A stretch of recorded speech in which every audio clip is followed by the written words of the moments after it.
অনেক বছর আগে নদীর তীরে একটি ছোট্ট গ্রামে বাস করত আকবর নামে এক দরিদ্র জেলে। তার সংসারে ছিল বৃদ্ধ মা, স্ত্রী আর দুটি ছোট সন্তান। অভাব যেন তাদের নিত্য সঙ্গে ছিল। প্রতিদিন ভোরে আকবর তার পুরনো ছেঁড়া জাল কাঁধে নিয়ে নদীতে মাছ ধরতে যেত। যা মাছ পেত তা বিক্রি করেই কোনো মতে সংসার চালাতো। কিন্তু কয়েক মাস ধরে তার ভাগ্য যেন একেবারেই মুখ ফিরিয়ে নিয়েছিল। নদীতে মাছ কমে গিয়েছিল। অনেক দিন এমনও হয়েছে যে সারা দিন জাল ফেলেও সে মাত্র দু একটি ছোট মাছ পেয়েছে। একদিন সন্ধ্যায় ঘরে ফিরে আকবর দেখল তার স্ত্রী চিন্তিত মুখে বসে আছে।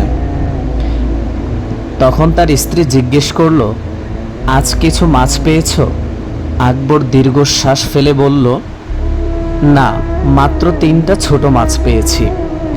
স্ত্রীর চোখে পানি চলে এলো। বাচ্চারা সকাল থেকে না খেয়ে আছে। সেদিন সবাই অল্প খাবার খেয়ে রাত কাটালো। পরদিন আরও ভোরে আকবর নদীর দিকে রওনা হলো। আকাশে তখনও সূর্যের আলো পুরোপুরি ফুটেনি। নদীর ধারে পৌঁছে সে দেখতে পেল একজন অতি বৃদ্ধ মানুষ রাস্তার পাশে বসে কষ্ট পাচ্ছেন।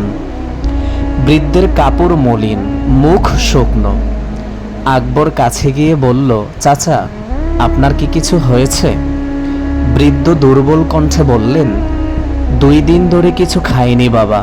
একটু পানি আর খাবার পেলে আমি হয়তো এই জীবনটা বাঁচাতে পারতাম।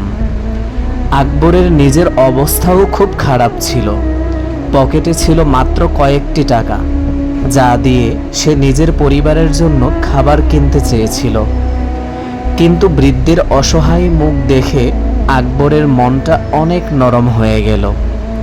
সে বাজারে গিয়ে নিজের শেষ টাকায় রুটি আর পানি কিনে বৃদ্ধকে খাওয়ালো।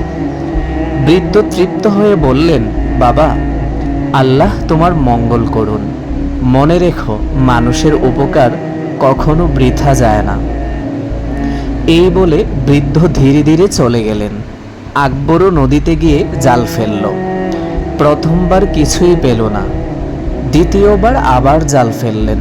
দ্বিতীয়বারও নদী থেকে জালে কিছুই উঠল না। তৃতীয়বার জাল ফেলতেই হঠাৎ জালটা ভারী হয়ে গেল। আকবর তো অবাক হয়ে গেল।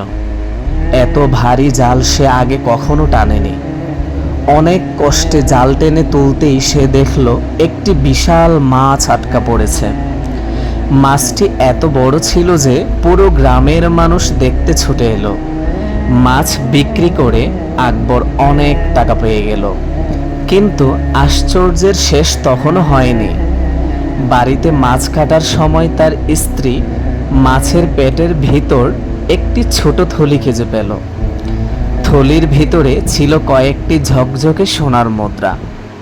সবাই আরও আতঙ্কিত এবং অবাক হয়ে রইল। আকবর সঙ্গে সঙ্গে সেজদায় পড়ে আল্লাহর শুকরিয়া আদায় করল।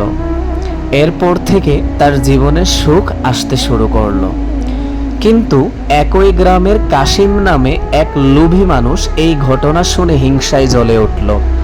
সে ভাবল, নিশ্চয়ই ওই পুরনো জালেই কোনো রহস্য আছে।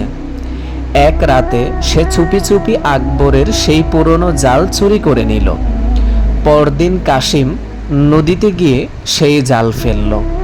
কিন্তু সারাদিন চেষ্টা করেও সে একটি মাছও ধরতে পারল না, বরং জাল বারবার ছিঁড়ে যাচ্ছিল। রাগে সে পাগল হয়ে গেল। অন্যদিকে আকবর জাল হারিয়েও হতাশ হলো না। সে আল্লাহর উপর ভরসা রেখে কাজ করতে থাকলো। কয়েকদিন পর গ্রামের কিছু মানুষ মিলে তাকে নতুন জাল কিনে দিল।